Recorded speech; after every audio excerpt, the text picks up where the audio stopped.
이제 이 시간 우리 마음을 모아 하나님 앞에 예배 드리도록 하겠습니다. 오늘은 이제 5월 가정의 달 첫 주일 가정주일입니다.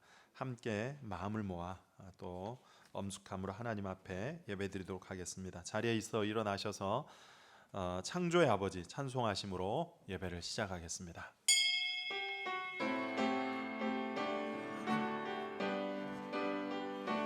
주 영광 여김하사 열방량의 그 빛 비추소서. 주의 얼굴 구할 때 주의 향기 머무소서. 주 영광 여김하사 열방량의 그 빛 비추소서.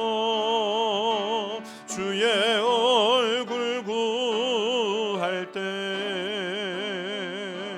주의 향기 머무소서.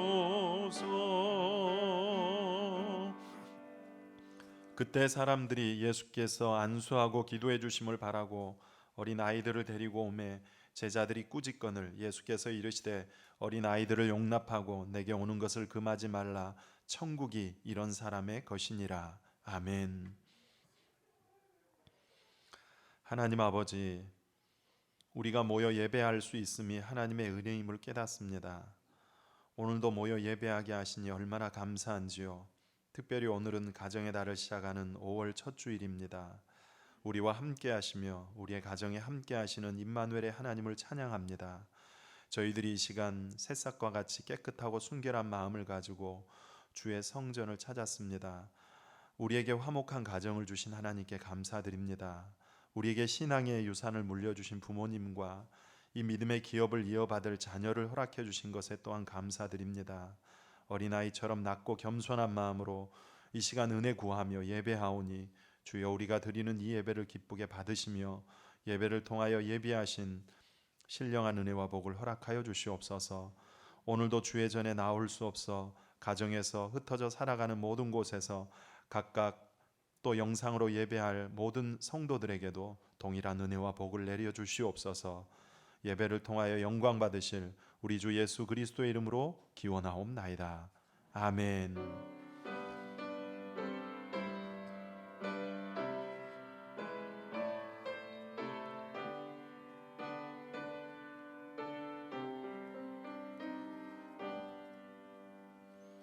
성시교독 95번 같이 교독하겠습니다.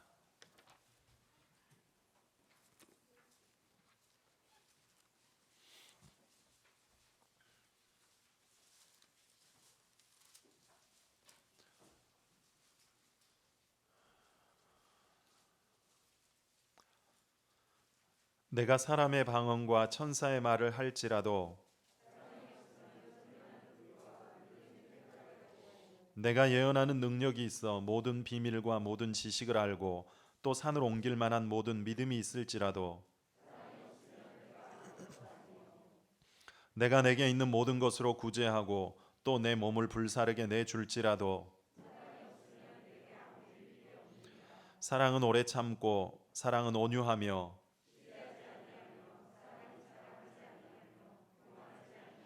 무례히 행하지 아니하며 자기의 유익을 구하지 아니하며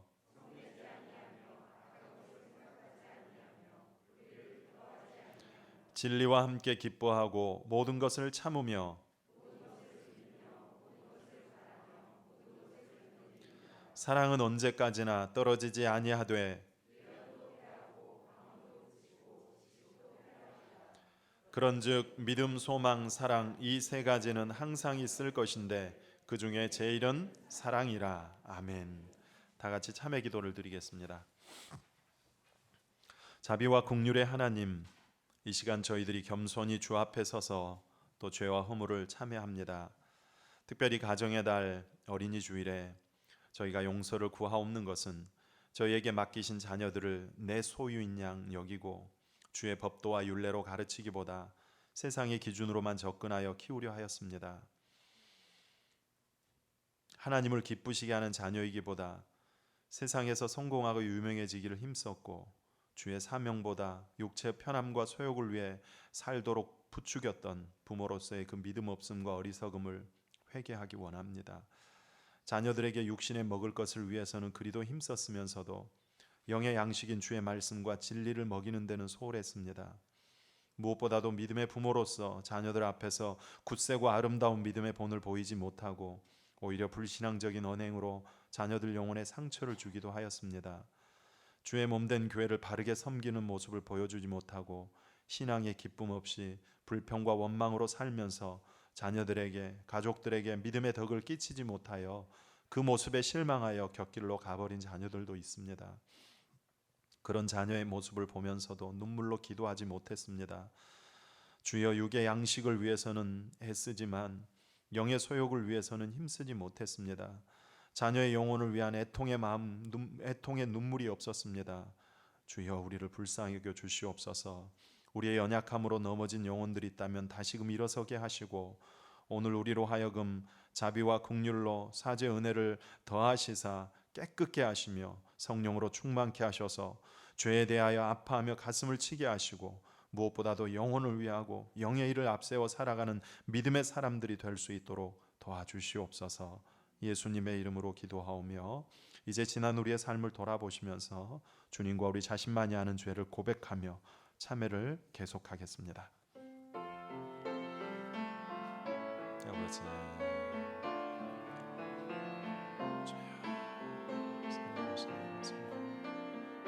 우리를 불쌍히 여주시옵소서. 주의 은혜를 내려주시기 원합니다.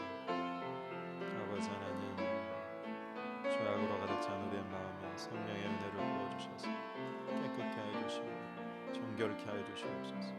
하나님의 선한 뜻을 따라 살아갈 수 있도록 도와주시되 힘과 능력을 더하시기 원합니다. 이 시간 우리가 다시금 주 앞에서 정결케 하며 새 힘을 얻고 살아갈 능력과 힘을 얻기 원하오니 이 자리에 임재하셔서 우리를 불쌍히 여주시고 은혜 부어 주시옵소서. 아버지 함께 하시옵소서. 아버지 역사하시옵소서. 선한 마음을 주시옵소서. 아버지,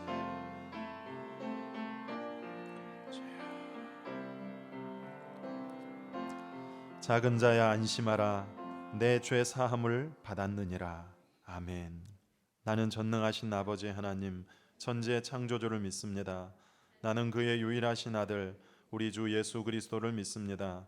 그는 성령으로 잉태되어 동정녀 마리아에게서 나시고 본디오 빌라도에게 고난을 받아 십자가에 못 박혀 죽으시고 장사된 지 사흘 만에 죽은 자 가운데서 다시 살아나셨으며 하늘에 오르시어 전능하신 아버지 하나님 우편에 앉아 계시다가 거기로부터 살아있는 자와 죽은 자를 심판하러 오십니다.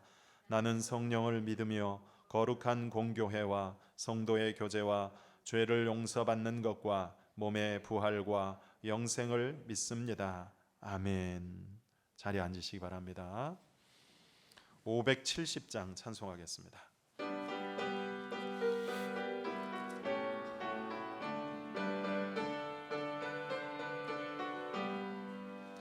주는 나를 기르시는 목자요, 나는 주님의 귀한 어린 양. 푸른 풀밭 맑은 시냇물가로 나를 늘 인도하여 주신다. 주는 나의 좋은 목자, 나는 그의 어린 양. 저를 따라 꼴을 먹여주시니 내게 부족함 전혀 없어라. 예쁜 새들 노래하는 아침과 노을 비키는 고운 황혼에 사랑하는 나의 목자 음성이 나를 언제나 불러주신다. 주는 나의 좋은 목자, 나는 그의 어린 양. 저를 따라 꼴을 먹여주시니 내게 부족함 전혀 없어라. 못된 짐승 나를 해치 못하고 거친 비바람 상치 못하리.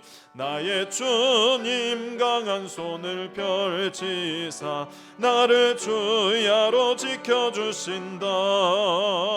주는 나의 좋은 목자, 나는 그의 어린 양. 저를 따라 꼴을 먹여주시니 내게 부족함 전혀 없어라. 아멘. 이 시간 예배를 위해서 임미선 집사님 나오셔서 기도 인도해 주시겠습니다.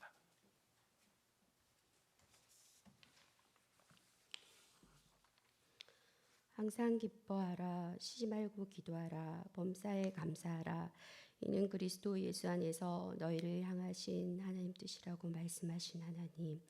기도로 준비하고 감사로 올려드리는 이 귀한 주일 예배를 기쁘게 받아주실 아버지 하나님을 경배합니다.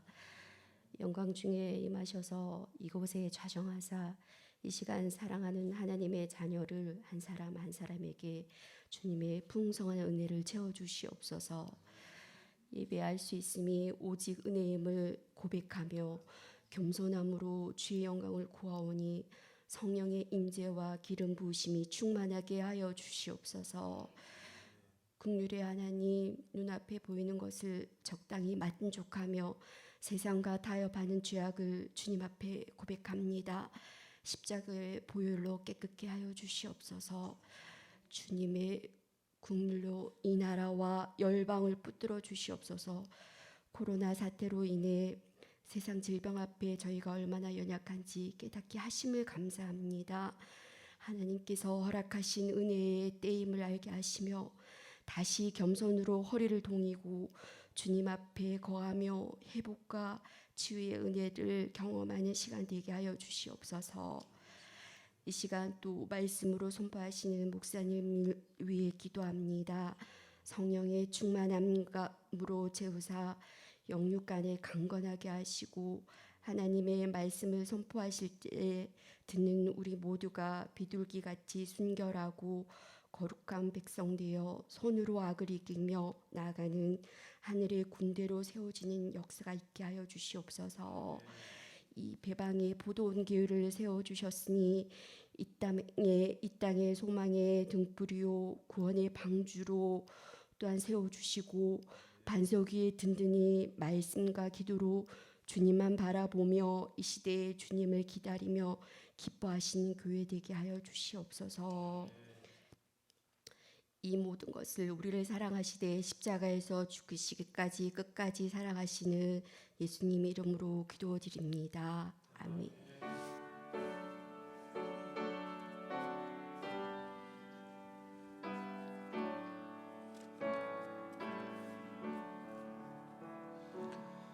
오늘 우리에게 주신 하나님 말씀은 구약성경 다니엘 5장 17절에서 28절까지 말씀입니다.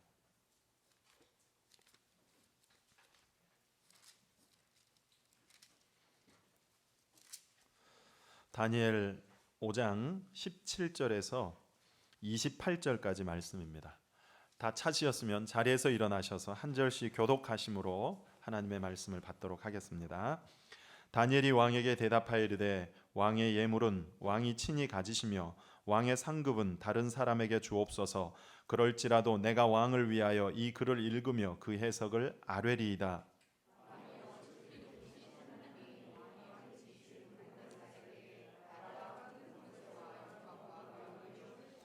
그에게 큰 권세를 주셨으므로 백성들과 나라들과 언어가 다른 모든 사람들이 그의 앞에서 떨며 두려워하였으며 그는 임의로 죽이며 임의로 살리며 임의로 높이며 임의로 낮추었더니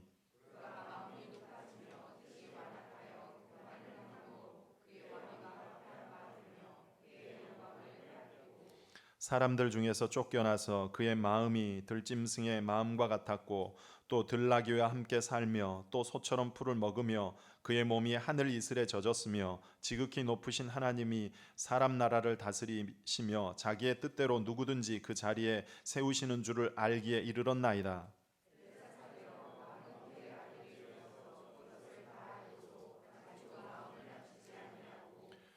도리어 자신을 하늘의 주제보다 높이며 그의 성전 그릇을 왕 앞으로 가져다가 왕과 귀족들과 왕후들과 후궁들이 다 그것으로 술을 마시고 왕이 또 보지도 듣지도 못하고 알지도 못하는 그 문구리 쇠와 나무 돌로 만든 신상들을 찬양하고 도리어 왕의 호흡을 주장하시고 왕의 모든 길을 작정하시는 하나님께는 영광을 돌리지 아니한지라.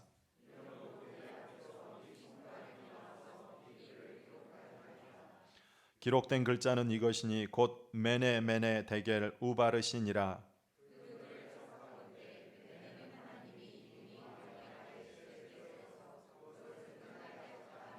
데겔은 왕을 저울에 달아보니 부족함이 보였다 하며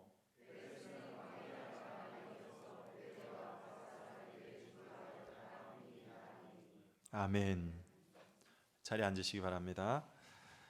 이 시간에는 김규훈, 김성은 어린이 나와서 하나님 앞에 바이올린 특주로 찬양 올려드리겠습니다.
초등학교 3학년 10살이죠?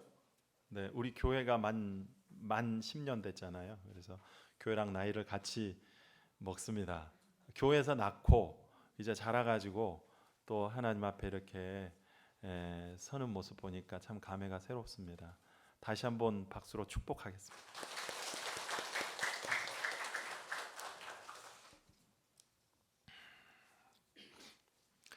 잠언 6장에 보면 여호와께서 미워하시는 것 곧 그 마음에 싫어하시는 것이 옛일곱 가지니 그러면서 하나님께서 싫어하시는 것에 대한 그 죄악들이 쭉 나옵니다. 저는 그걸 예전에 그 졸라맨 있죠, 졸라맨을 그려가지고 그 눈에다가 교만한 눈, 입에다가 거짓된 혀, 뭐 이런 식으로 좀 그려가지고 이 말씀을 외웠던 적이 있습니다.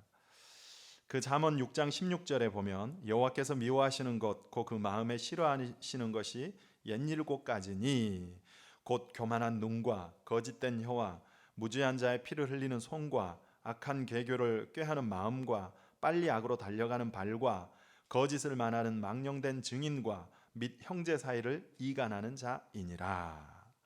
이 말씀에 보면 하나님께서 미워하시고 싫어하시는 것이 이제 나오잖아요. 그런데 첫 번째가 뭐예요? 첫 번째, 교만한 눈, 즉 교만을 가장 먼저 지적하고 있다는 겁니다.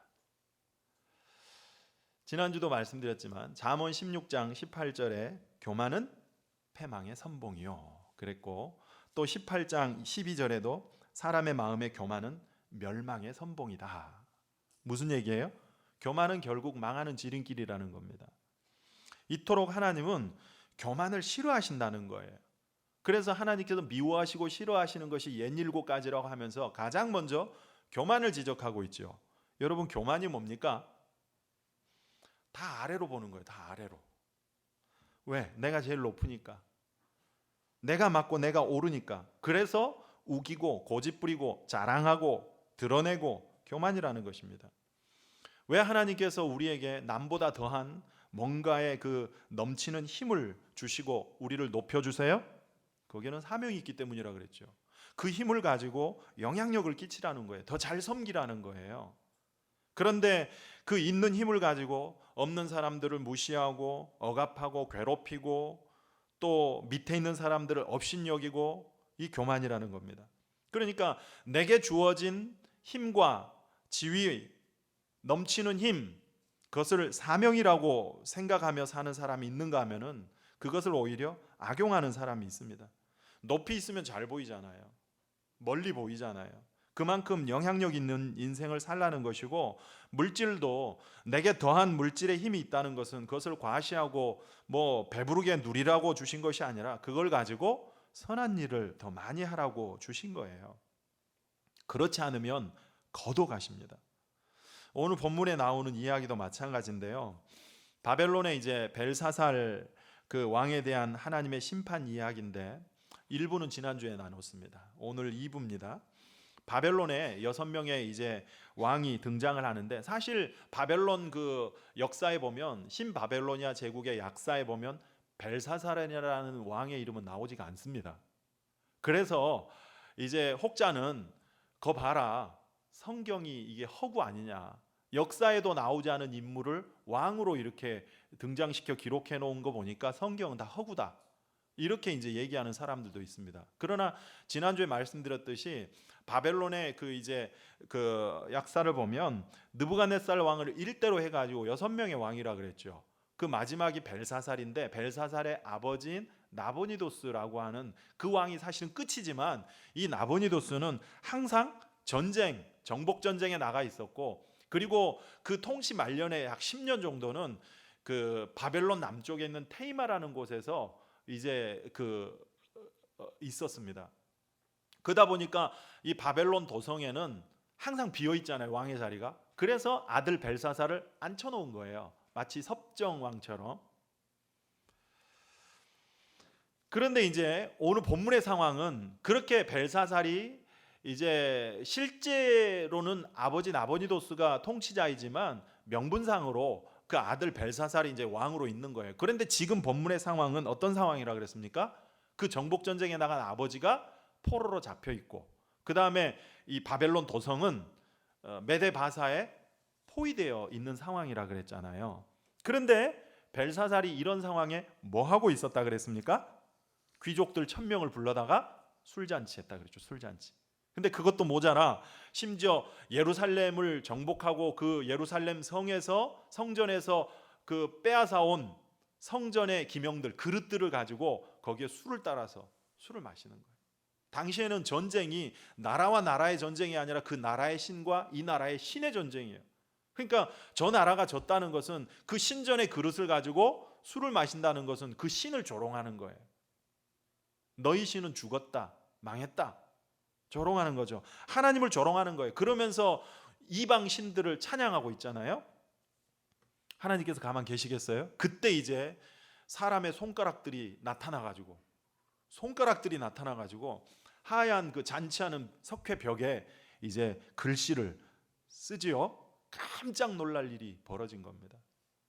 그래서 본문의 6절에 보면 벨사살이 갑자기 술잔치를 하다가 손가락이 나타나서 벽에 글자를 쓰니 얼마나 놀래요. 그 6절에 뭐라 그래요? 얼굴빛이 변하고 생각이 번밀하여 넓적다리가 녹는 듯하고 두 무릎이 서로 부딪혔대요. 큰 두려움에 사로잡혔다는 겁니다.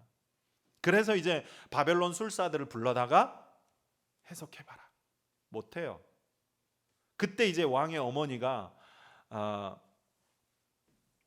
본문에는 왕비라고 나왔지만 사실 느부갓네살도 그의 부친이라고 이렇게 나왔지만 이거는 아람어 표현법입니다. 그러니까 이 다니엘서 2장부터 6장까지는 아람어로 기록되어 있어요. 나머지는 다 히브리어로 기록되어 있는데 2장부터 6장까지는 아람어로 기록되어 있어요. 그래서 그 아람어 표현법에 보면 아람어에서는 그냥 할아버지도 아버지, 또 증조, 고조 할아버지도 아버지, 선조들을 아버지로 그렇게 다 표현을 해요.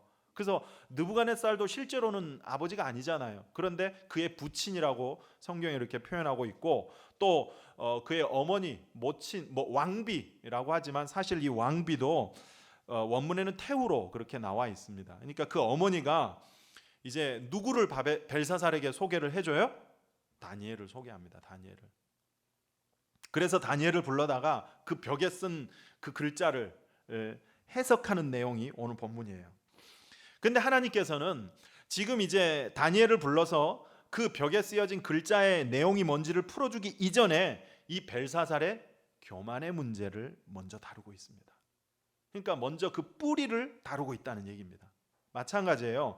어떤 문제가 생겼을 때 당장 그 문제의 현상만 해결해 가지고는 안 되죠. 보다 근본적인 본질적인 접근을 해야 그 문제가 완전히 해결되지, 손에 박혀있는 가시는 빼지 않고 아프다고 거기에 뭐 약만 바르고 통증만 없앤다고 진통제만 쓰면은 그게 그 해결이 됩니까? 가시를 빼야 되잖아요. 그런 면에서 우리 인생도 이런 접근이 좀 필요합니다. 우리는 우리 인생의 행복이 건강하고 몸 건강하고 쓸 돈도 좀 넉넉하고 직장도 안정적이고 뭐 집도 있고 이런 식으로 생각을 합니다. 하지만 우리 행복의 조건을 위한 근본적인 문제를 해결하지 않으면 그런 외적인 조건들이 아무리 많이 갖추어져 있다 할지라도 안 돼요. 그 근본적인 해결이 뭐예요? 죄죠, 죄. 사실 우리 인간의 행복을 가로막고 있는 근본적인 원인은 죄입니다. 그 죄를 해결하지 않고는 아무리 내가 좋은 집에 살아도 뭐 일확천금을 가지고 살아도 행복하지가 않아요. 그러나 반대로 집이 없어요. 돈이 별로 없어요. 몸은 약해요. 그래도 내 마음의 죄의 문제를 예수 그리스도의 십자가로 해결하고 나면요, 행복하게 살 수 있습니다. 물론 사는데 불편함은 있겠죠. 환경이 녹록지 않으니까 불편할 수는 있어요. 부족한 게 많으니까. 하지만 그 내면 깊은 곳에는 평강이 있어요. 우리는 그런 존재들입니다. 예수 믿는 복이 바로 그런 거예요. 그래서 지금 내 삶에서 천국을 누리며 살 수 있는 것입니다. 이런 본질적인 접근이 반드시 필요하다는 것입니다. 모든 면에서 그래요. 그러니까 어떤 문제가 생겼을 때 그 문제 자체를 해결하기보다는 왜 이런 문제가 일어났는지, 이 문제를 주셨는지에 대한 그 원인을 먼저 해결하는 거죠. 그러면 그에 따른 현상들은 다 해결이 돼요. 근데 어리석은 사람은 문제의 원인, 그 본질은 보지 못하고 맨날 눈에 보이는 현상만 붙들고 싸우는 거죠. 여러분, 우리의 눈이 열려서 언제나 문제의 본질을 보고 그 본질을 접근하고 살아가는 은혜가 있기를 바랍니다. 오늘 벨사살도 손가락이 나와서 하나님의 심판 메시지를 지금 쓰고 있지만 그 글자의 내용보다 중요한 건 뭐예요? 지금 뭐 때문에 하나님께서 이런 일을 행하고 계세요? 벨사살의 교만이잖아요. 교만. 하나님을 조롱하고 자기의 권세를, 지금 그런 상황이 아닌데도 술잔치 하면서 마음이 높아져 있는 그의 교만은 때문이잖아요. 그것이 지금 문제의 뿌리고 본질이에요. 그래서 이 문제를 해결하는 태도, 본질을 보고 본질을 접근하는 태도를 가져야 된다. 이것도 오늘 본문에서 좋은 적용이라고 봅니다. 자, 그런데 하나님은 벨사살의 교만 자체를 좀 언급하기를 원하십니다. 여러분, 많은 경우에 이 교만이 우리 삶에 무서운 죄악이 됩니다. 그래서 내 삶에 하나님의 은혜를 가로막아 버립니다. 교만 때문에 그 삶이 무력해지고 교만 때문에 넘어집니다. 교만이 문제라는 거예요. 그 교만이 뭘까요? 그 C.S. 루이스가 쓴 책 중에 스크루테이프의 편지라는 책이 있는데, 경험 많은 늙은 그 사탄 스크루테이프이 자기 조카, 이제 갓 신입 사탄이죠, 워무드한테 쓴 편지예요. 그래서 인간을 넘어뜨릴 때는 이러이런 방법을 써야 된다. 31가지 이제 그런 편지들이거든요. 근데 그 중에 하나를 보면 크리스천들이 마음이 가난해졌을 때, 사실 성경에는 심령이 가난한 자는 복이 있나니 그랬죠. 그러니까 우리의 마음이 가난해졌다는 건 사실은 얼마나 좋을 때입니까? 그런데 이 스크루테이프 조카 워무드한테 뭐라고 하냐면, 크리스찬들이 마음이 가난해졌을 때는 가서 슬금슬금 다가가지고 그들에게 이런 생각을 집어넣어라. 무슨 생각이냐? 세상에 나처럼 겸손한 사람이 어디 있어? 이런 마음을 집어넣으라는 거예요. 무슨 얘기입니까? 교만을 집어넣으라는 거죠. 교만을. 그러면 무너진다는 겁니다. 실제로 여러분 이런 일들 종종 보지 않습니까? 대개 어떤 존경을 받거나 또 경건하게 잘 사시는 분들이 있어요. 그러다 보면 사람들의 칭찬이 있잖아요. 그 칭찬을 자꾸, 사실 그래서 칭찬이 뭐 고래도 춤추게 하지만 사실은 너무 과도한 칭찬은 오히려 그 인생을 그릇되게 할 수도 있습니다. 왜냐하면 실제로 내가 그런 줄 착각할 수도 있거든요. 그러니까 자신의 원래의 모습보다 더 존경받고 더 칭찬을 받을 때가 있잖아요. 그러면 거기에 속는 거예요. 자기가 진짜 경건한 줄 알고 진짜 겸손할 줄 알고 그 경건과 겸손을 은근히 드러내기 시작해요. 과시하기 시작하고 칭찬을 즐기기를 시작해요. 그러다가 넘어진다는 것입니다. 마태복음 25장 보면 예수님이 이제 그 종말비유에 양과 염소의 비유를 하세요. 근데 오른편에 있는 자들에게 이제 뭐라고 하냐면, 내가 줄일 때 너희들이 먹을 것을 주었고, 내가 목마를 때 마실 것을 주었고, 내가 헐벗을 때 입을 것을 주었다. 너희들은. 그러니까 그들이 뭐라고 그러냐면, 저희가 언제 그랬습니까? 우리 그런 적 없는데요. 예수님은 지금 너희들이 내가 목마를 때 마실 거 주고 줄일 때 먹을 거 주고 선한 일을 했다 그러니까 우리가 언제 그랬습니까? 무슨 얘기예요? 이 이야기 포인트가 뭡니까? 자기 자신을 잘 모른다는 거예요. 그런 선한 일을 해놓고도 그것들을 의식하고 한 게 아니라는 거죠. 만약에 그런 일들을 의식하고 했다면 그거는 위선일 수도 있고 쇼일 가능성이 크잖아요. 그런데 내가 겸손하다고 느껴요? 우리 중에도 이런 마음 갖고 있는 사람이 있을 수 있습니다. 나는 참 괜찮은 크리스천이야. 나는 괜찮은 성도야. 나는 겸손해. 뭐 예배 생활, 기도 생활, 봉사, 헌신 나만큼 하는 사람이 어디 있어? 사실 자기 스스로 그런 자존감을 갖는 것은 나쁘지 않다고 봅니다. 그러나 그래서 다른 못하는 사람이 눈에 보이기 시작하면 그게 이제 문제가 되는 거예요. 바리새인 되는 거예요. 그래서 비교하게 되고 정죄하기 시작하죠. 그게 문제가 되는 거예요. 고린도전서 10장 12절에 그런즉 선줄로 생각하는 자는 넘어질까 조심해라. 그래서 내 안에 뭔가 자랑할 만한 것이 있다면 사실은 애초에 싹 없애버려야 돼요. 언제나 나의 부족함과 연약함을 기억하면서 늘 하나님께 은혜를 구하는 자세 있잖아요. 주여 나는 무익한 종입니다. 마땅히 내가 해야 할 일을 했을 뿐입니다. 그 자세, 그 자세. 하나님 은혜입니다. 이런 겸손함을 가져야 된다는 것입니다. 지난주에 저는 개인적으로 히스기야 그 왕을 좀 묵상을 하는데, 히스기야 시대 때 아수르가 1차 침공, 2차 침공 두 번의 침공을 해요. 그런데 히스기야가 아수르에 이제 두려워하면서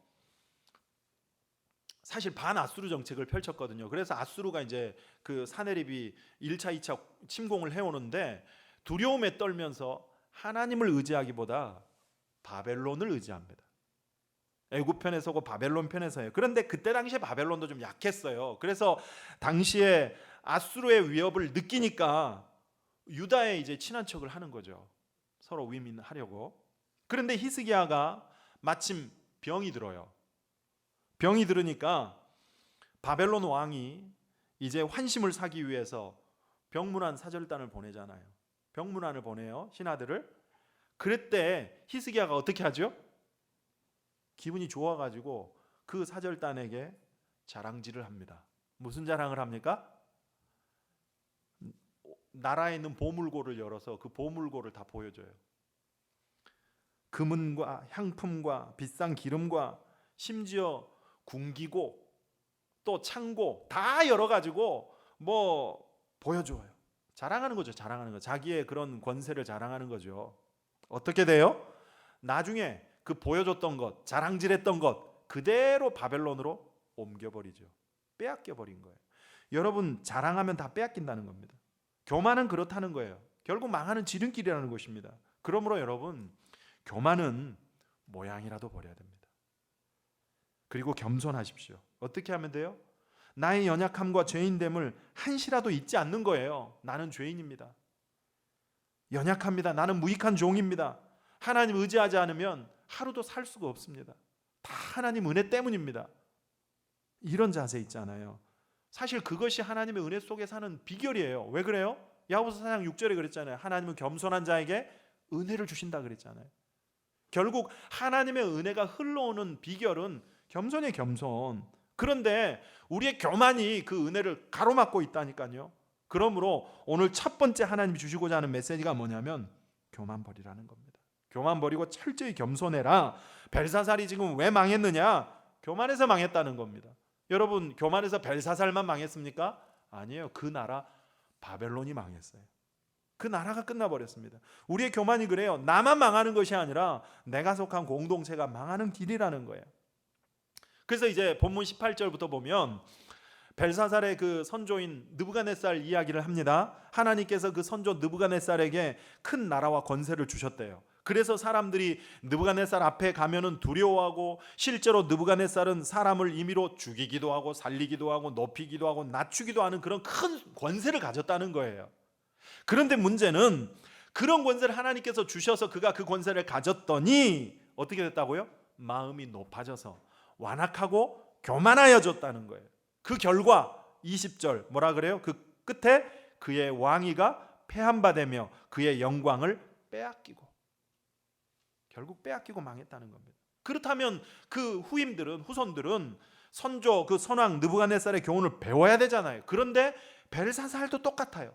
나라는 지금 포위됐고 아버지는 포로로 끌려가 있고, 그런데도 무슨 객기를 부리는지 귀족 1000명을 불러다가 술잔치를 벌이고 있고, 그것도 모자라 성전에, 예루살렘 성전에 빼앗아온 그릇에 술을 따라 마시고 이방신을 찬양하고 하나님을 조롱하는 교만 아니에요? 자기가 최고라는 거예요. 어떻게 됩니까? 그 권세, 그 영광 거두어 가시잖아요. 거두어 옮겨버립니다. 그러므로 내게 더한 무언가가 있다면 그것으로 나를 교만하게 하는 수단이 아니라 사명으로 알고 겸손히 사명 감당하는 데 사용하며 사십시오. 그러면 그것이 또한 하나님의 은혜의 통로가 될 줄 믿습니다. 여러분, 교만하면 나타나는 해악들이 있는데 그 대표적인 게 뭐죠? 사람이 교만하면요 절대 발전이 없습니다. 교만하면 배우지를 못하죠. 교만하면 성장이 없다는 것입니다. 사람이 교만하면요, 교만이 뭐예요? 내가 가장 위에 있다는 거잖아요. 위에 있다는 거. 그래 본문에도 보면 마음이 높아져서 그랬죠. 내가 가장 위에 있다는 거예요. 그래서 다른 사람의 말이 귀에 들어오지 않아요. 들리지가 않는데 배울 수 있겠습니까? 그래서 교만하면 배우지를 못해요. 그러니 성장이 없죠. 발전할 수가 없어요. 교만은 간단해요. 교만은 실제의 자기보다 자신을 더 높이는 거예요. 실제의 나는 여긴데, 그런데 나를 그 위에다가 놓고 여기가 나라고 생각하는 거예요. 아래가 나고 위에가 아닌데 그 위의 위를 실제의 나인 것처럼 하면서 살아가는 거예요. 그러니 교만한 사람은 그 삶 자체가 다 거짓이죠. 거짓. 그러니까 교만한 사람 그 삶이 아무리 진리를 입으로 이야기한다 할지라도 결코 교만한 사람은 영향력을 끼칠 수가 없습니다. 다 거짓이잖아요. 그래서 여러분, 교만함으로는 절대로 믿음의 영향력을 끼칠 수가 없어요. 철저히 겸손하셔야 돼요. 하나님은 교만한 자를 물리치신다 그랬죠. 그러면 겸손이 뭐냐? 겸손해야 되는데 겸손은 뭐냐? 여러분, 겸손이 뭐예요? 스스로를 낮추는 것? 작게 여기는 것? 아닙니다. 본질적인 겸손은 나 위에 항상 하나님이 계시다는 것을 잊지 않는 거예요. 그게 겸손이에요. 즉 내 삶에 늘 하나님의 하나님 되심을 인정하며 살아가는 태도, 그게 겸손이에요. 다윗이 그랬죠. 절대 권력자인 왕이었음에도 여호와여 위대하심과 권능과 영광과 승리와 위엄이 다 주께 속하였사오니. 하나님의 그 절대 주권을 인정하는 거 아니에요? 천지에 있는 것이 다 주의 것이로소이다. 이 주권을 인정하고 부와 귀가 주께로 말미암고 만물의 주제가 되사 모든 사람을 크게 하심과 강하게 하심이 다 주의 손에 있나이다. 이렇게 철저히 하나님 되심의 그 주권을 인정하는 태도, 그게 겸손이에요. 그래서 다윗 인생에는 하나님 은혜가 떠나지 않았던 것입니다. 오늘 본문에도 보면 20절에 그러죠. 그가 마음이 높아지며, 이 교만이에요. 그래서 22절 끝에 보면 뭐라 그래요? 마음을 낮추지 아니하고, 겸손하라는 거죠. 그런데 이 겸손이 뭐냐면 23절 끝에 보니까 왕의 모든 길을 작정하시는 하나님께서, 보세요. 도리어 왕의 호흡을 주장하시고 왕의 모든 길을 작정하시는 하나님, 이거를 인정하는 태도가 겸손이에요. 무작정 그냥 내 자신을 낮추는 게 겸손이 아니라 나의 호흡을 주장하시고 나의 모든 길을 작정하시는 하나님, 이거를 인정하는 태도, 그게 겸손이라는 것입니다. 그리고 또 하나, 오늘 본문에 보면, 본문의 표현으로 보면 또 하나, 겸손은 뭐냐? 고집 부리지 않는 거예요. 본문 20절에 보면 이 벨사살의 특징을 마음이 높아져서 완악하여지고 그러죠. 완악. 이 완악이라는 말 어디에 가장 많이 나옵니까? 출애굽기에 바로 왕에게 많이 나오죠. 바로 왕. 출애굽할 때 바로가 마음이 완악하여져서 이스라엘을 내보내지 않았다고 10번이나 나오잖아요. 옛날 성경에는 강팍하여져서, 이게 영어로 보면 고집스럽다는 말입니다. 이게 사실 교만이에요. 교만. 그게 다 깨져야 돼요. 이 교만이 많은 순간에 우리에게 오는 하나님의 은혜를 가로막고 있다니까요. 여러분, 우리가 예수님을 믿으면 우리는 부족하지만, 여전히 죄인이지만 하나님께서 우리를 의롭다고 칭해 주시죠. 그리고 하나님의 자녀라고 해주세요. 즉 우리가 예수님을 영접하는 순간 우리의 신분의 변화를 경험해요. 하나님의 자녀가 되잖아요. 신분의 변화가 일어나요. 영접하는 자고 그 이름을 믿는 자들에게는 하나님의 자녀가 되는 권세를 주셨으니 그러잖아요. 그래서 우리는 예수님을 믿는 순간 우리의 신분의 변화를 얻었어요. 그런데 문제는 수준의 변화가 안 일어나는 거예요. 하나님의 자녀라고 하는 신분에 걸맞는 수준의 변화가 일어나야 되는데 그게 안 되는 거예요. 다른 말로 하면 그리스도인다움, 즉 품격이라고 할 수 있어요. 그게 안 돼요. 그래서 안타까운 거죠. 여러분, 우리는 다 하나님의 자녀라는 신분을 얻었는데 그 신분에 맞는 수준의 변화가 안 일어나니까 우리가 별로 믿음의 덕을 끼치고 살지를 못하는 거예요. 그리스도인으로서의 그 품격에 맞는 격이 있잖아요. 그래서 영향력이 없는 거예요. 신분의 변화는 있지만 수준의 변화가 안 돼요. 그러나 사실 이거는 당연한 것입니다. 이 수준의 변화는 하루아침에 일어나는 것이 아니죠.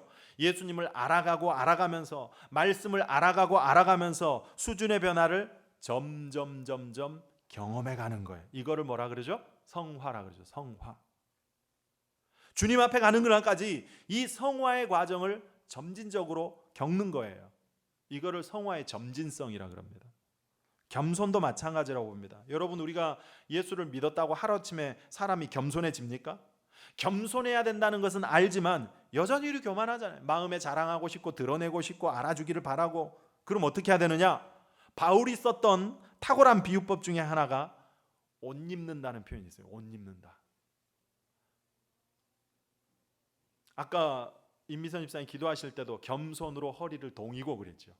겸손으로 띠띠우라는 거, 이게 바울의 표현법이에요. 골로새서 3장 12절에 보니까 그러므로 너희는 하나님이 택하사 거룩하고 사랑받는 자처럼 긍휼과 자비와 겸손과 오래 참음과 온유와 오래 참음을 옷 입고, 무엇을 옷 입고?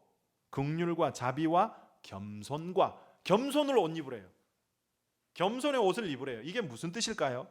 에베소서 4장 22절에도 보니까 옛사람을 벗어버리고, 옷으로 생각하죠. 벗어버리고 새 사람을 입으라, 옷 입으래요. 그러니까 우리가 어떻게 변화되어 가는지 이 성화의 과정에 가장 중요한 개념이 뭐냐면 옷 입는 거예요. 옷 입는 거. 이게 무슨 뜻이냐? 여러분 예비군 훈련 가면은 다 똑같다 그러잖아요. 뭐 훈련 오기 전에는 그 신분이 의사건 교사건 옆집 아저씨건 군복 딱 입혀놓으면 다 똑같아져 버리잖아요. 전혀 그렇게 살지도 않았던 분이 군복 딱 입으니까 막 총 질질 끌고 다니고.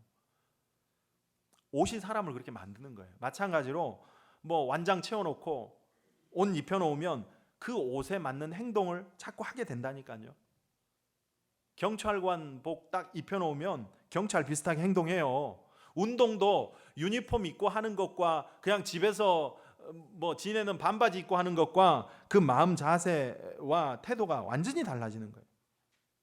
그래서 뭘 하든지 그에 맞는 옷부터 딱 입혀놓고 시작하잖아요. 그런 것처럼 겸손도 하루아침에 내 성품이 변화돼서 겸손해지는 것이 아니라 나는 겸손해 그러면서 겸손의 옷을 입는 거예요. 내 속에 부글부글 끓어오르는 욕심과 자랑이 있어요. 드러내고 싶어요. 그렇지만 나는 겸손으로 옷 입었어. 옷을 딱 입고 뭐 이걸 보면 다른 사람들이 상처 입을 수 있겠구나 자랑같이 보이는 것은 다 지워버리고 그렇게 살아야 돼. 그렇게 살 거야.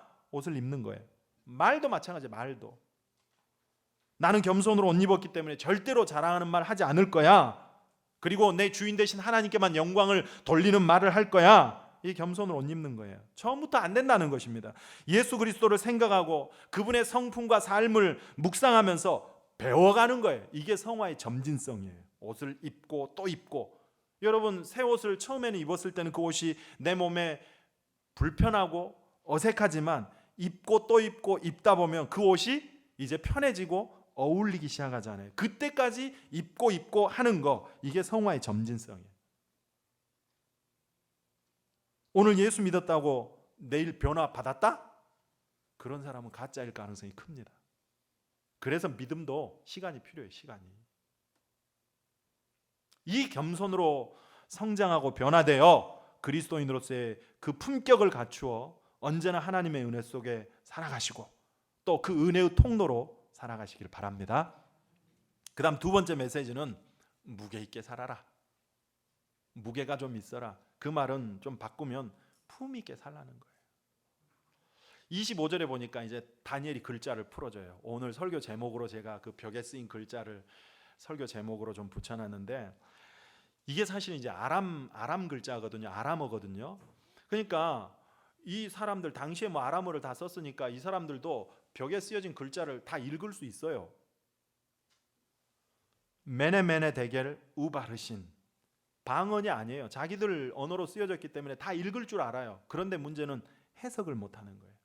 자, 메네 할 때 이 메네는 문화가 뭐예요? 문화? 예수님 시대 때 화폐 단위 있잖아요. 문화. 1문화 그러면 100드라크마 100데나리온이죠. 1데나리온은 하루 품삯이라 그랬잖아요. 그러니까 데겔 메네 이 말은 문화 즉 100일치 일당이라는 거예요. 100.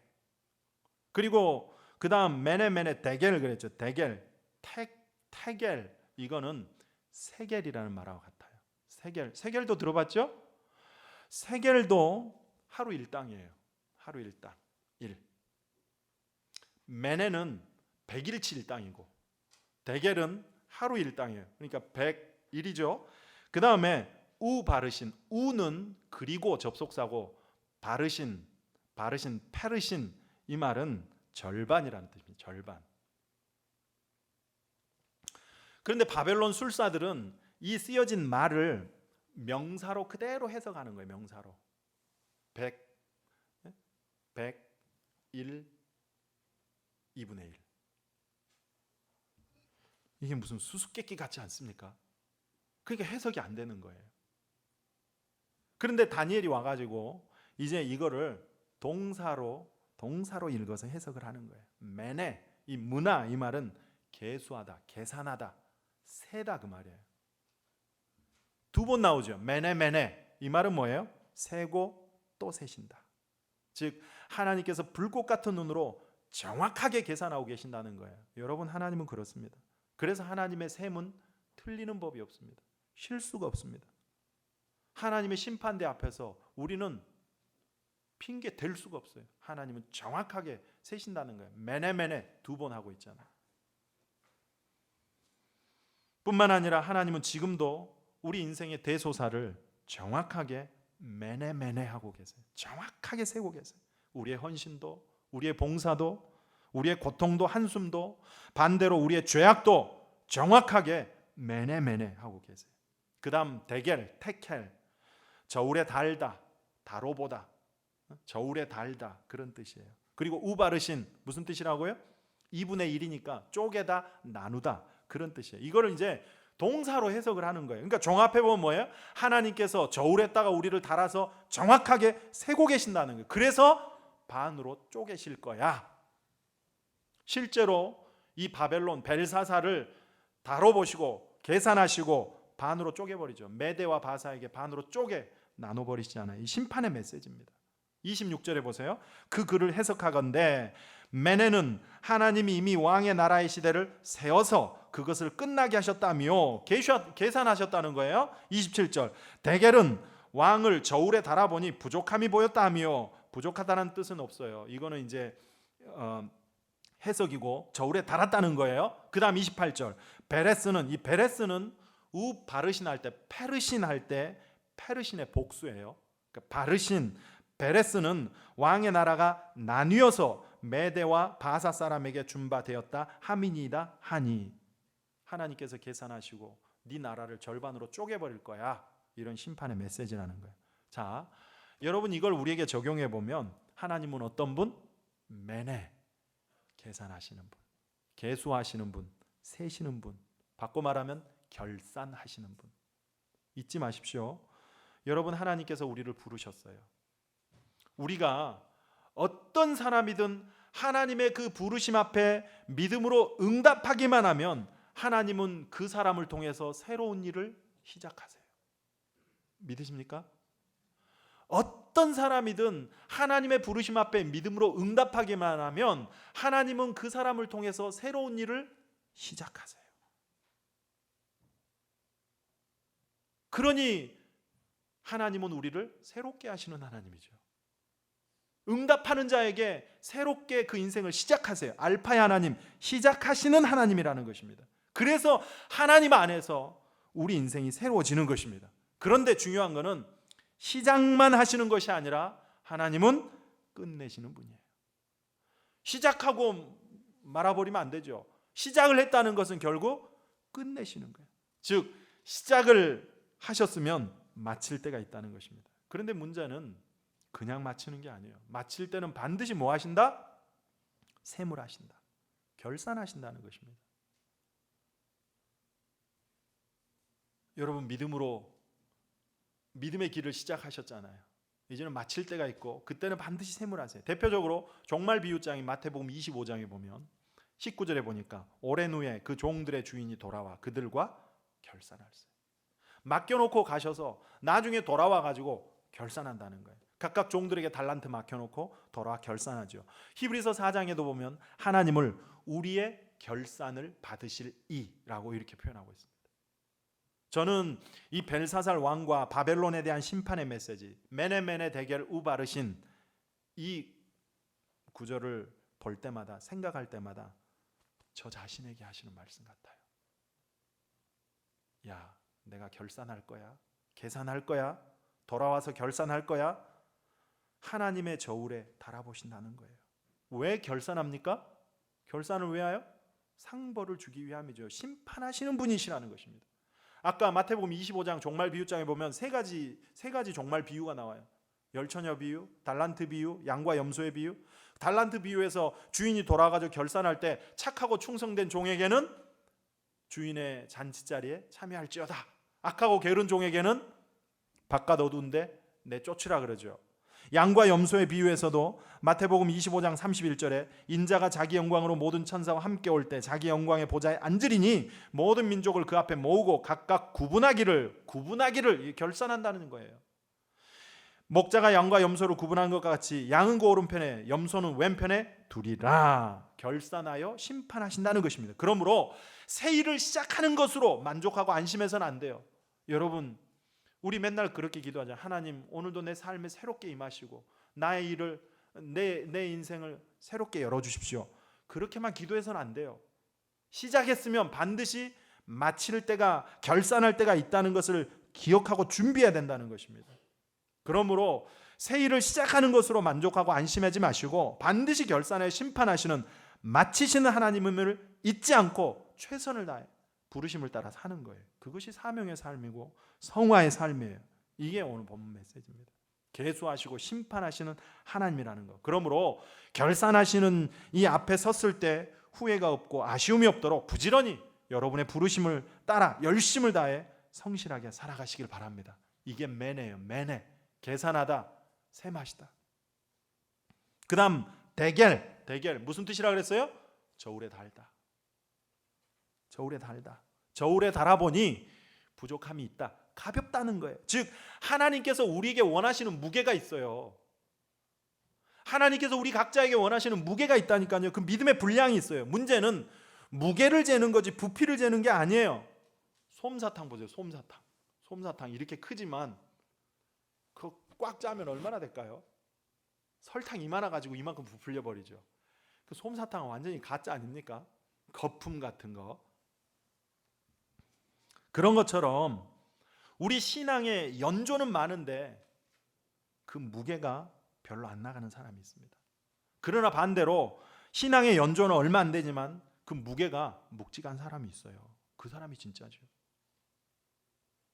그래서 여러분, 마음이 좀 묵직한 사람이 돼야 돼요. 그 마음이 어제 다르고 오늘 다르고, 아침에는 좋았다가 저녁에는 굳었다가, 오늘은 열심히 헌신했다가 내일은 잠수 타버리고, 이런 좀 그 감정과 기분의 기복이 심한 사람들이 있잖아요. 가벼운 사람이요, 가벼운 사람. 상황이 좀 좋아도 굳어도, 내 마음과 좀 달라도, 힘이 좀 들어도 그 마음이 묵직한 사람, 변함이 없는 사람이에요. 요동하지 않는 사람. 진짜라는 겁니다. 하나님 앞에서 이런 사람이 돼야 되는 거예요. 변함이 없는 사람, 묵직한 사람, 무거운 사람. 나중에 우리가 하나님의 저울에 올려졌을 때 아마 기쁜 사람도 있을 거예요. 사람들이 볼 때 나는 10 정도밖에 안 나갈 줄 알았는데 하나님의 저울에 딱 올라가고 보니 야, 너는 100이야. 얼마나 기쁘겠어요. 사람들이 모르는 더 가치 있는 인생을 네가 살았다. 그러시겠죠. 그런데 어떤 사람은 굉장히 중직자고 열심히 헌신하고 부지런히 사는 것 같은데, 그래서 사람들이 볼 때도 야, 저 사람은 진짜 100일 거야. 100인 줄 알았더니 하나님의 저울에 딱 올라가고 보니까 야, 너는 2야, 3이야. 부끄럽지 않겠습니까? 알고 봤더니 솜사탕 신앙인 거예요.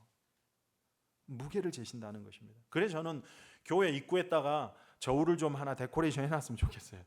예? 들어오시면서 볼 때마다, 저울 볼 때마다 심판대의 저울을 좀 생각하라고. 여러분 가정에 저울 다 있잖아요. 맨날 다이어트 한다고 올라가가지고 몸무게만 보지 마시고 딱 올라가면 내 마음의 무게는 얼마나 될까? 내 믿음의 무게는 얼마나 될까? 하나님의 심판대의 저울을 좀 생각하십시오. 오늘부터. 어떻게 하면 무거워질까요? 제일 무거운 신앙은 뭐겠습니까? 예수님 의지하며 사는 인생이에요. 우리의 노력과 경건을 가지고 무게를 높이는 것이 아니라 내 안에 예수 그리스도의 그 십자가 의지하며 사는 거, 그것이 결국 예수님만큼의 무게가 나가는 거 아니겠어요? 로마서 8장 1절 2절에 보니까 그러므로 이제 그리스도 예수 안에 있는 자에게는 결코 정죄함이 없나니, 부끄러움이 없나니, 그 말이에요. 2절, 그 이유는 그리스도 예수 안에 있는 생명의 성령의 법. 보세요. 생명과 성령이 나를 묵직하게 만든다는 거예요. 무게 있게 만든다는 거예요. 그래서 우리를 가볍게 만드는 죄와 사망의 법에서 우리를 해방시키는도다 그러잖아요. 그래서 무게 있는 인생은 성령 의지하면서 예수 안에서 사는 거예요. 예수님의 영향 속에서 사는 거예요. 예수 자랑하며 사는 거예요. 자기 자랑으로 살면 가벼워요. 죄일 것이 없다니까요. 자기 자랑하는 인생은 뭐라고요? 교만한 인생이라 그랬죠. 그래서 교만한 사람은 하나님의 저울 앞에 잴 게 없어요. 예수님만 자랑하는 거예요. 그럴 땐 무게 있는 인생이 된다는 것입니다. 내 뜻대로 살면 가벼워요. 하나님 뜻대로 살면 그 인생이 묵직해져요. 저는 우리 교회도 좀 무게가 있는 교회가 됐으면 좋겠고 우리 성도님들도 좀 무게 있는 신앙인들이 됐으면 좋겠습니다. 우리의 헌신이, 우리의 봉사가, 우리의 예배가 정말 알차고 내실이 있는 무게 있는 그런 예배가 되기를 원합니다. 그럴 때 하나님이 기뻐하시겠죠. 특별히 오늘이 이제 가정의 달 5월 첫 주, 가정주일, 어린이 주일입니다. 사실 이제 가정주일을 맞아가지고 좀 특별한 주제 설교를 할까 계속 기도하고 묵상하다가 사실 오늘 본문의 말씀이 우리 가정에 주시는 메시지이겠다라는 마음 주셨어요. 어떤 가정? 좀 무게가 있는 가정, 무거운 가정, 요동하지 않는 가정. 사실 어린이 주일이니까 부모들에게 메시지를 줘야 되잖아요. 저는 부모도 하나님 앞에서 겸손히 은혜 구하는 부모, 좀 무게가 있는, 요동하지 않는 그런 부모, 또 자식들도 마찬가지로 하나님 앞에서 겸손함으로 살아가는 자녀가 되게 하고 무게 있는 인생을 살아가도록 하는 그런 자녀가 되게 해줘야 된다고 봅니다. 저는 그게 좋은 부모라고 봐요. 성경에서 저는 좋은 부모의 모델 그러면 사무엘의 어머니 한나와 예수님의 어머니 마리아가 떠오릅니다. 누가복음 2장 보면 이제 마리아와 요셉이 예수님 12살 된 어린 예수를 데리고 이제 유월절 명절을 지키기 위해 예루살렘 성전에 가잖아요. 그런데 명절에는 뭐 유대인들이 다 성전에 모이니까 사람이 얼마나 북적대요? 거기서 손을 놔버렸어요. 어린 예수를 놓쳐버렸어요. 사흘을 찾다가 사흘이 지나고 성전에 딱 와보니까 거기서 그 어린 예수가 종교 지도자들과 주거니 받거니 얘기를 나누고 있는 거예요. 얼마나 걱정했어요. 가가지고 어째서 너 엄마 아빠를 이렇게 근심하게 하느냐, 얼마나 걱정했니? 그러자 예수님이 뭐라 그래요? 어찌하여 나를 찾으셨습니까? 내가 아버지 집에 있어야 될 줄을 모르십니까? 이게 무슨 소리예요?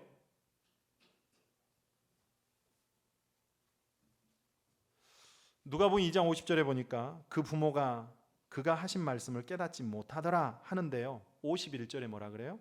그 어머니는 이 모든 말을 마음에 두니라. 저는 이게 좋은 부모, 믿음의 부모라고 봅니다. 마리아는 어린 아들 예수의 그 행동, 말 한마디를 예사로 보지 않고 마음에 두었다는 겁니다. 누가 그랬죠? 창세기 37장 보면 요셉이 형들에게 꿈 이야기하는 거 나오죠. 형들을 불러다가 형들 내가 꿈을 꿨어. 그런데 형들의 볕단이 내 볕단에 절을 했다? 무슨 소리예요? 그럼 네가 우리의 왕이 된다는 거야? 말도 안 돼. 형들이 무시했어요. 근데 그 다음 날 또 꿈을 꿨대요. 형들 이번에는 내가 또 꿈을 꿨는데 하늘의 해와 달과 11개 별이 나한테 절을 했다고. 형들이 얼마나 싫어했겠습니까? 그런데요, 아버지 야곱은 그 꿈 이야기를 예사로 듣지 않은 거예요. 창세기 37장 11절 그의 형들은 시기하되 그의 아버지는 그 말을 간직해 두었더라. 저는 이런 부모여야 된다고 봐요. 표면적으로만 듣는 형들은 요셉을 미워하고 시기했지만 아버지는 달랐어요. 그 말을 간직해 두었어요. 예사로 듣지 않은 거예요.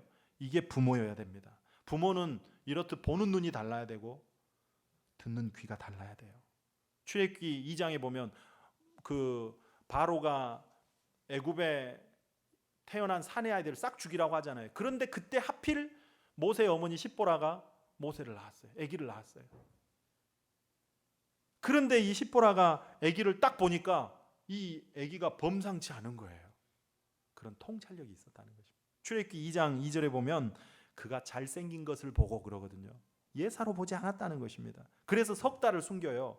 예사로 보지 않고 자녀에 대한 하나님의 큰 계획을 보는 영적인 안목과 통찰력이 그 어머니에게 있었어요. 여러분, 부모로서 우리가 이런 통찰력이 있어야 돼요. 그래서 저는 자녀를 잘 키우고 싶은 부모 마음이 다 같지 않습니까? 그렇다면 부모인 우리가 먼저 좋은 부모가 돼야 돼요. 그래서 항상 말씀드리지만 자녀보다 먼저 부모된 여러분 자신을 위해서 먼저 기도해야 된다 그랬잖아요. 부모된 여러분의 방향을 먼저 점검해 봐야 돼요. 부모로서 자녀를 키우는 데 있어서 내가 어디에 초점을 두고 어디에 무엇에 더 힘써야 될 것인지를 부모로서 먼저 분명히 해야 돼요. 마태복음 19장 13절에 보니까 그때 사람들이 예수께서 안수하고 기도해 주심을 바라고 어린아이들을 데리고 오매 그랬어요. 이 말씀의 배경은 예수님이 갈릴리를 지나가지고 저 북쪽 갈릴리에서 이제 요단강 건너 유대 지경으로 가시는데 사람들이 예수님을 보려고 몰려드는데요, 어떤 사람들은 혼자 오지 않고 자기 아이들을 데리고 오는 거예요. 그런데 아이들을 데리고 온 이유가 뭐라고요?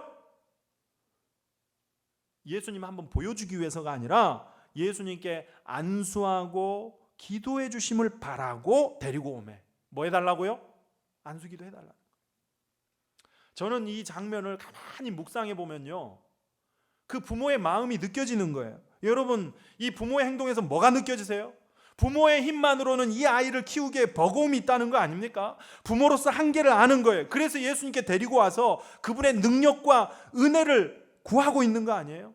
이러한 부모의 태도가 저는 오늘 우리 모든 부모의 태도가 돼야 된다고 봅니다. 그렇게 내가 내 자녀를 사랑하고, 뭐 자녀를 위해서 사실 목숨을 바치는 건 자녀를 위해서 가능하잖아요. 자녀를 그렇게 사랑하고 자녀들만 생각하면 아마 여러분 눈물 나실 거예요. 자녀들이 엄마 아빠를 생각하면 눈물 나는 것처럼 실은 부모들도 내 자녀만 생각하면 더 잘해줄 걸 하는 후회와 아쉬움이 있잖아요. 그런데 안타깝게도 또 가슴이 찢어지는 것은 그렇게 자녀를 사랑해가지고 마음을 다해 사랑하고 부모의 뭐 삶도 없이 희생하며 지극정성으로 뒷바라지했는데 이 자녀가 건강하게 자라지 못하는 거예요. 정신적으로 문제가 있고 머리는 똑똑한지 몰라도 마음이 병들어가지고 정상적인 생활을 하지 못하고 뭐 인류대는 갔는지 몰라도 사회성이 안 되는 거예요. 시집장가 보내놨더니 결혼 생활을 못해요. 왜 사는지, 무엇을 위해 사는지 목적도 없이 목표도 없이 무기력하게 살아가요. 그런 자녀들을 바라볼 때 부모의 마음이 찢어지잖아요. 그럴 때 어떻게 해야 돼요? 예수님께 데리고 와야 돼요. 신앙의 눈을 가지고 그 아이를 점검해야 된다는 것입니다.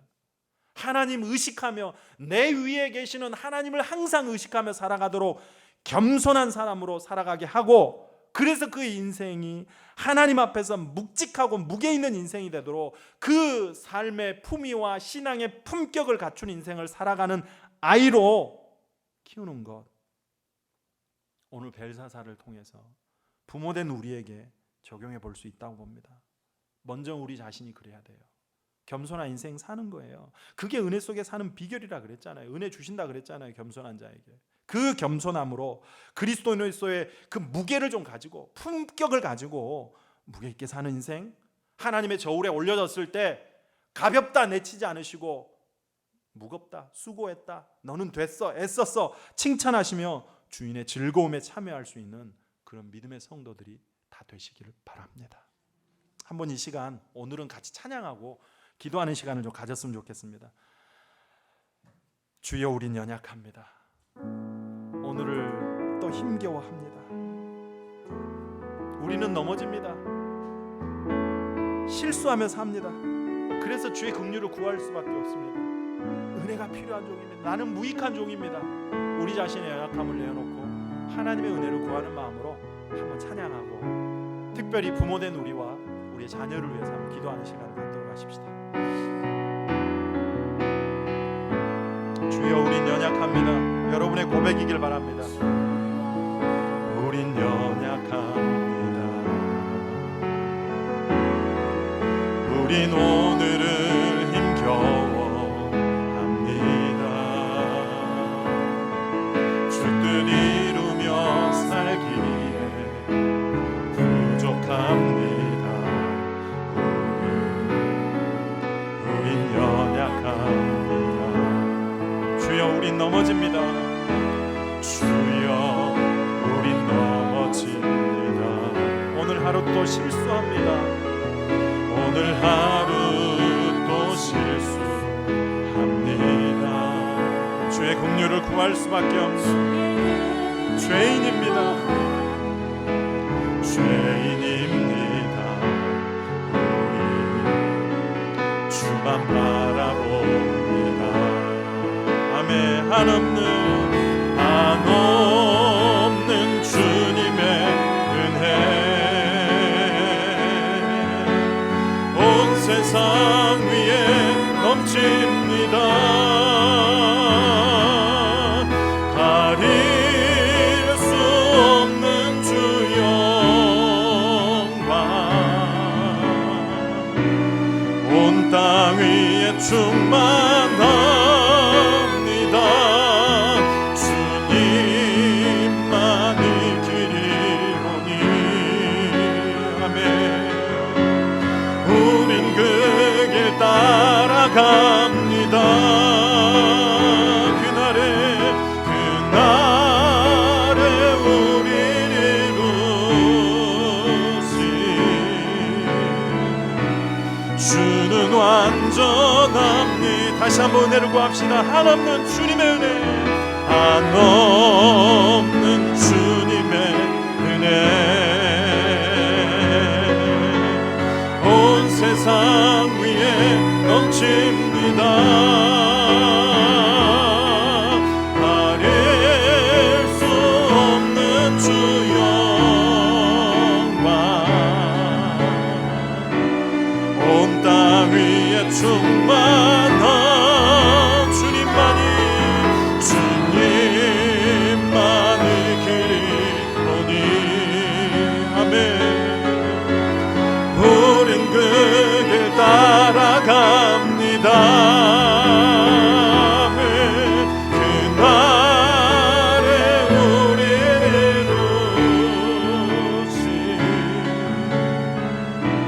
이루시. 주는 완전합니다. 아멘. 이 시간 눈을 감고 한번 같이 기도합시다. 주님의 영광으로 우리를 충만하게 하여 주시라고. 그래서 우리 안에 있는 모든 교만과 완악함과 고집과 아집 다 깨어지게 하여 주시고 철저히 겸손으로 옷 입고 살아갈 수 있도록 도와달라고 기도합시다. 그리고 특별히 오늘 어린 주일인데 주여, 우리는 연약합니다. 은혜 없이는 살아갈 수가 없습니다. 은혜 없이는 내 가정을 세울 수도 없고 내 자녀를 온전하게 키울 수도 없습니다. 연약한 부모입니다. 부모인 우리 자신을 위해서, 여러분 신앙인으로서 우리 자신을 위해서 이 시간 하나님의 은혜를 구하십시오. 주여 은혜를 주시옵소서. 그리고 특별히 여러분의 자녀들을 위해서 한번 이 시간 뜨겁게 기도하도록 하겠습니다. 같이 한번 소리내서 기도하도록 하겠습니다. 할렐루야. 살아계신 아버지 하나님, 주의 은혜를 받으시옵소서. 주여 우리를 불쌍히 주옵소서. 하나님 은혜 주시길 원합니다. 우리 연약함을 불쌍히 주옵소서.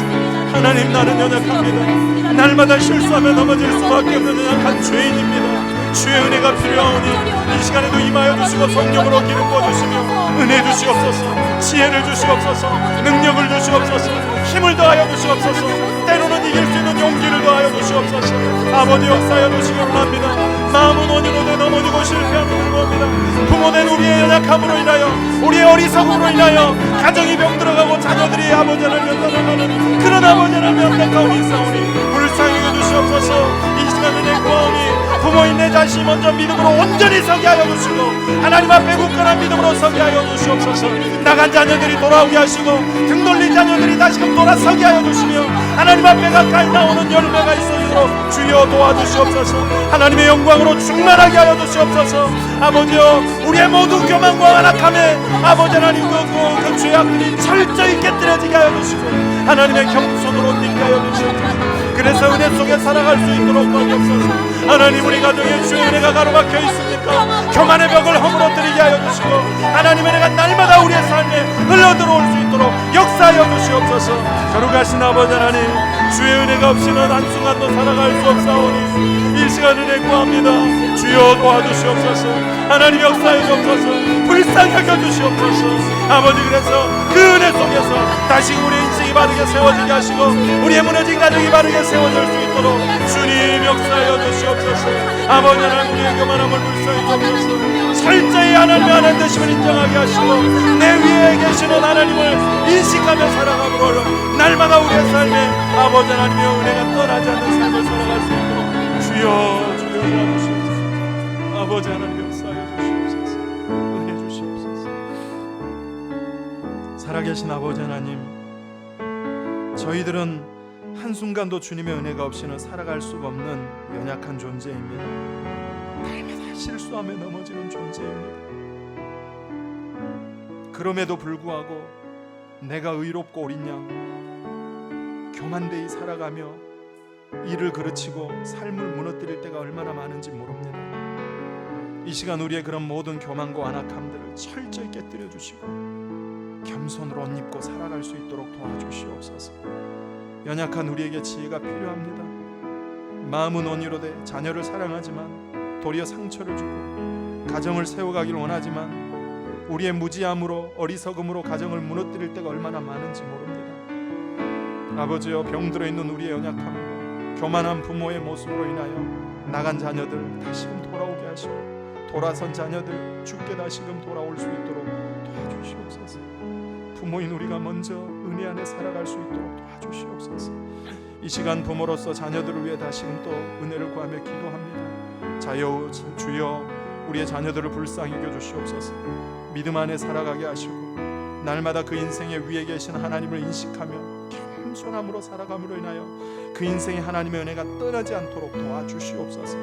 하나님의 저울 앞에서 무게 있는 아버지 하나님 그 삶의 품위를 가지고, 또 신앙인으로서의 품격을 가지고 그리스도의 영향력을 끼치며 살아가는 종들이 될 수 있도록 도와주시옵소서. 우리 주 예수 그리스도의 이름으로 기도하옵나이다. 아멘. 이제 하나님 앞에 봉헌하겠습니다.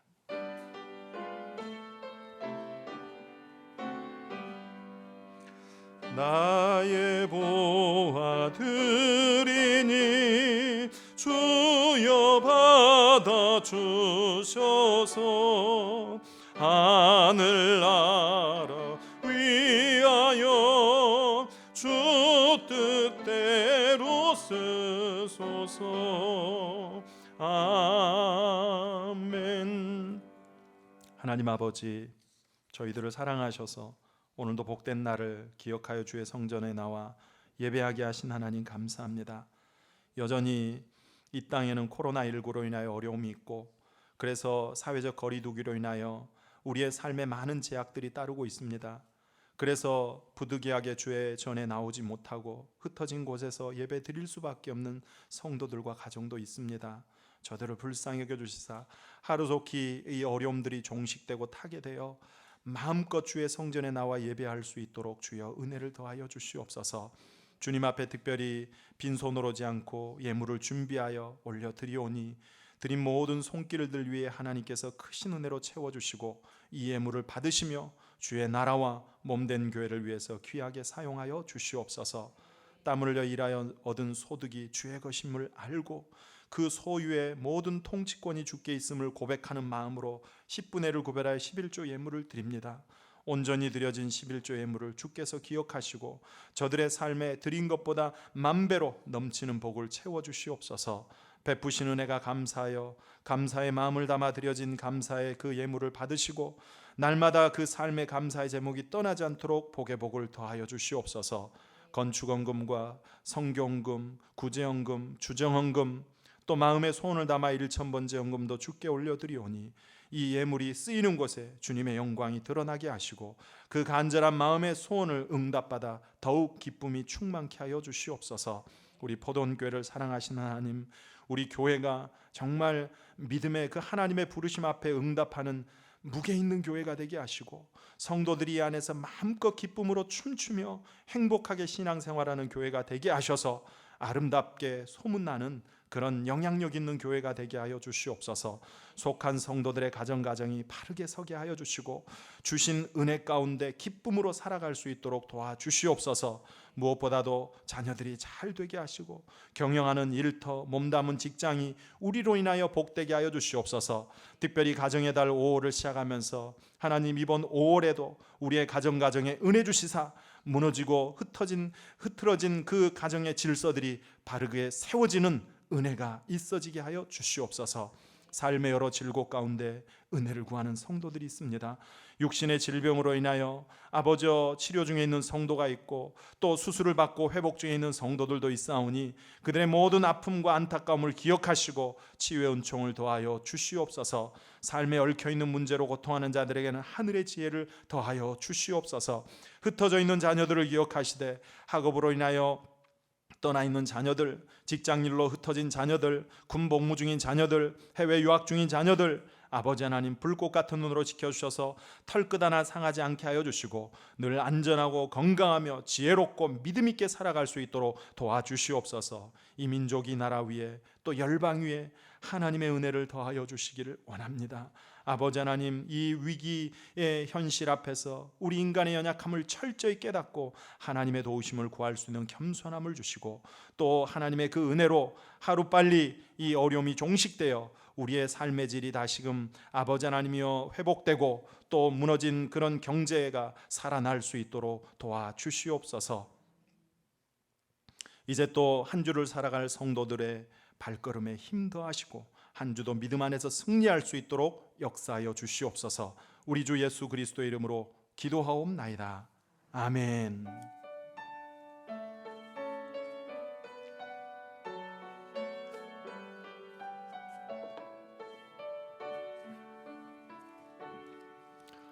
교회 생활 말씀드립니다. 예배 나오신 여러분들을 환영하고 축복합니다.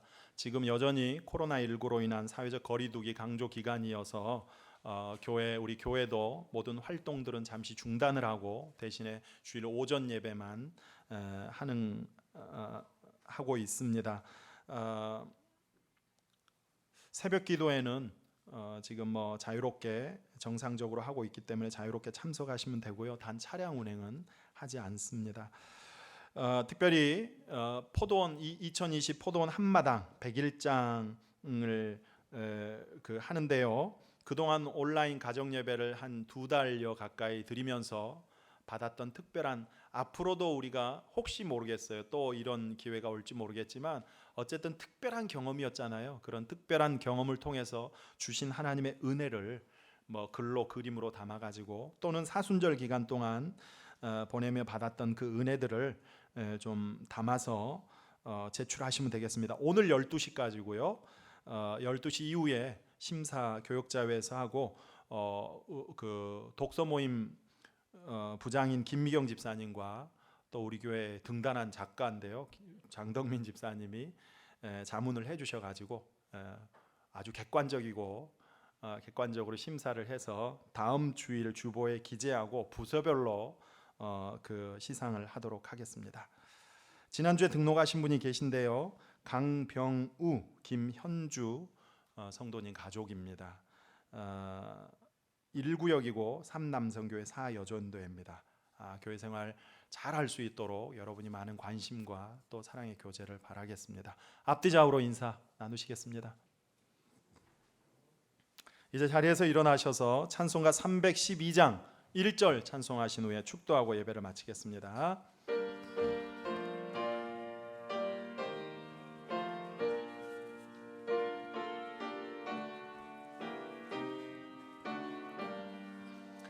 너 하나님께 이끌리어 일평생 주만 바라면 너 어려울 때 힘 주시고 언제나 지켜주시리. 주 크신 사랑 믿는 자 그 반석 위에 서리라. 아멘. 기도하겠습니다. 겸손한 사람이 되십시오. 그것이 주의 은혜 속에 살아가는 품격 있는 그리스도인의 삶입니다. 이제는 우리 주 예수 그리스도의 은혜와 하나님의 사랑과 성령의 교통하심이 겸손한 종으로 하나님 앞에서 품이 있는 그리스도인으로 살아가기를 소원하고 결단하며 나아가는 모든 성도들 위해, 그리고 저들의 삶과 가정 위에 영원토록 함께하옵시기를 간절히 축원하옵나이다. 아멘.